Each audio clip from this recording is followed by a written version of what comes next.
მზიას შეწყალებაზე არავითარი ინფორმაცია არ აქვს და არც არაფრის მოლოდინი თქვა პატიმარი ჟურნალისტის ძმა მისი მონახულების შემდეგ. ერთ წელიწადში შევხვდებით, როცა გამოვალო ეს იყო მთავარი გზავნილი, რომელიც ამაღლობელს ძმისთვის ჰქონდა.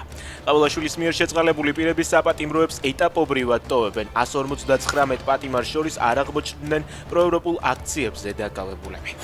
ჭიათურის პროტესტის მონაწილეები სასამართლომ დამნაშავედ ცნოდა 4-ვე მათგანი პატიმრობაში გაუშვა. გიორგი ნეფარიძესა და მერაბ სარალიძეს 6 წლითა და 3 თვით თავისუფლების აღკვეთა მიესაჯათ.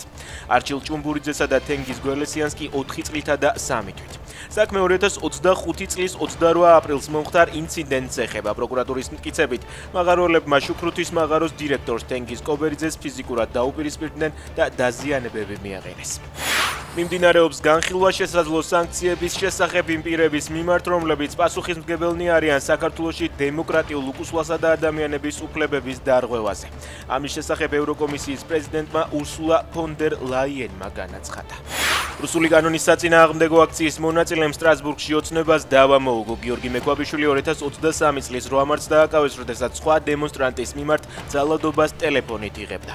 სახელმწიფოს მექვაბიშვილისთვის მატერიალური ზიანის ასანაზღაურებლად 665 ევროს, ხოლო არამატერიალური ზიანის ასანაზღაურებლად 1600 ევროს გადახდა დაეკისრა.